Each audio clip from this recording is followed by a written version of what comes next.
Alors, ce qu'il faut aussi savoir, c'est que ce cerveau mammiférien, il a une porte d'entrée directe, c'est l'odeur.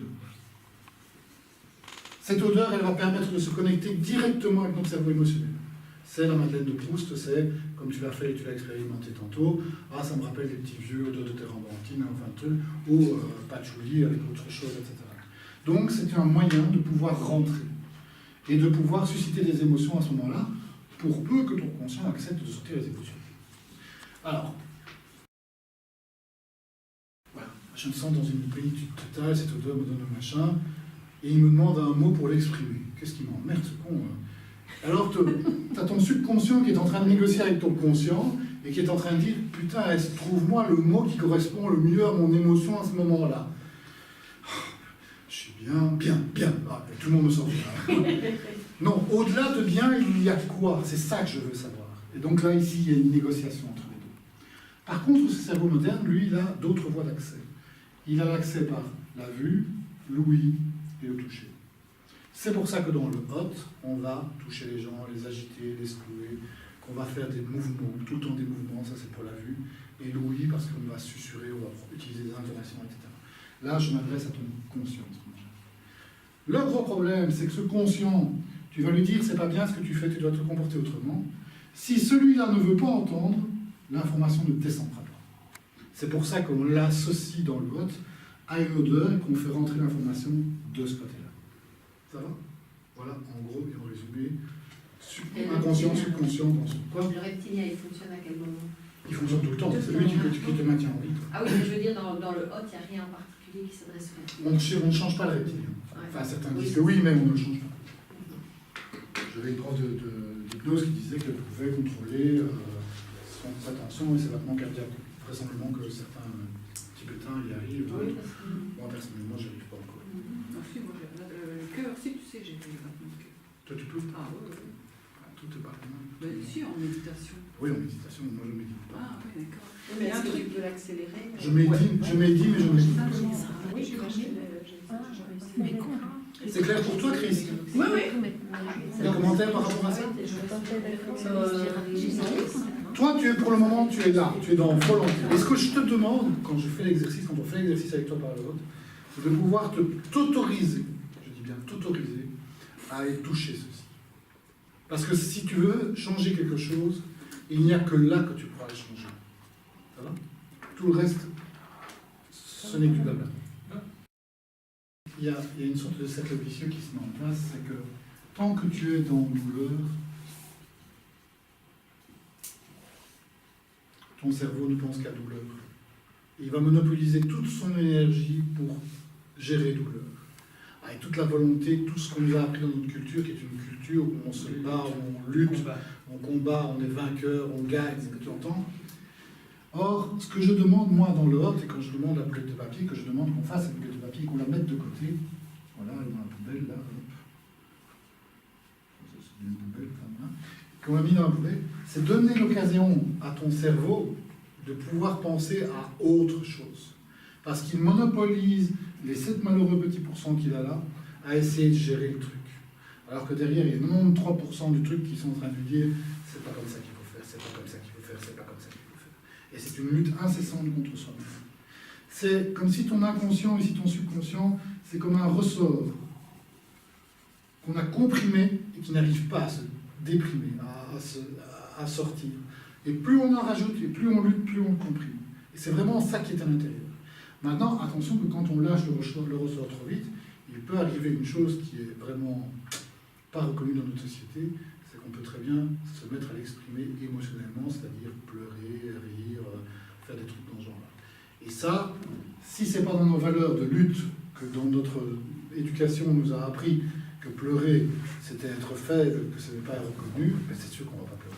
Okay, et on va continuer à comprimer au maximum son ressort.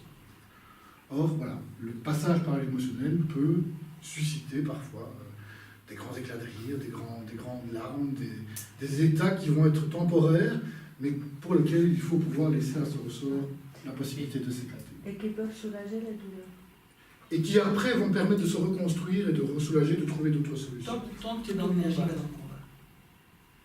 Et donc, c'est fatigant. C'est très C'est fatigant. épuisant. Tu te bats contre ta douleur, tu es vraiment occupé ou tu t'occupes. Ok. Hein? À un moment donné, le corps t'envoie un signal, c'est que quelque part pour lui ça a un sens.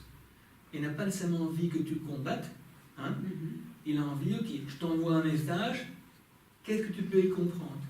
Quelle est la raison d'être de ça? Comment est-ce que je peux faire? À un moment où tu as compris, tu as de la chance, tu as 93% de ton corps qui va se mettre à ton service pour t'aider. Hein? Tu passes à autre chose. Des gens qui ont des problèmes, dans certains cas, arrivent dans leur vie quelque chose de plus important. Je donne un exemple. Une dame avait un problème très important, et puis son fils a un accident, et son fils se retrouve à la clinique, et elle passe 7 jours, 15 jours avec son fils, jour et nuit à la clinique. Bizarrement, quand elle sort de la clinique, le problème qu'elle avait avant a disparu. Pourquoi? Parce que pendant ces 15 jours, elle n'a pensé qu'à une seule chose, la survie de son fils. Ce qui fait qu'elle a laissé les problèmes qu'elle avait avant, qu'elle connaissait tout pas dans sa vie, il était enfin libre d'être géré par le... J'ai un autre exemple avec un type qui perdait systématiquement ses sourcils. C'est une maladie, je ne sais plus comment ça s'appelle, mais il perdait ses sourcils. Donc il était sans sourcils. C'est très bizarre de voir quelqu'un sans sourcils. Et puis il a été hospitalisé aussi pour une raison X ou Y, et il est resté 1 mois à l'hôpital. Et pendant ce mois à l'hôpital, ses sourcils ont repoussé. Et quand il est ressorti de l'hôpital, il a reperdu ses sourcils. C'est extraordinaire quand même. J'ai un autre exemple. Au sortir de mes études, j'ai travaillé pour mon père, qui voulait que je sois commercial, machin, dans les assurances, enfin tout le bazar. Et très vite, je me suis retrouvé couché avec d'abord une double hernie discale et puis une simple. Et je ne pouvais plus bouger, ce qui m'empêchait de bouger, m'empêchait d'aller travailler. Ok. Et on n'arrivait pas à trouver, on ne voulait pas opérer, enfin bref, etc. Et je suis resté comme ça.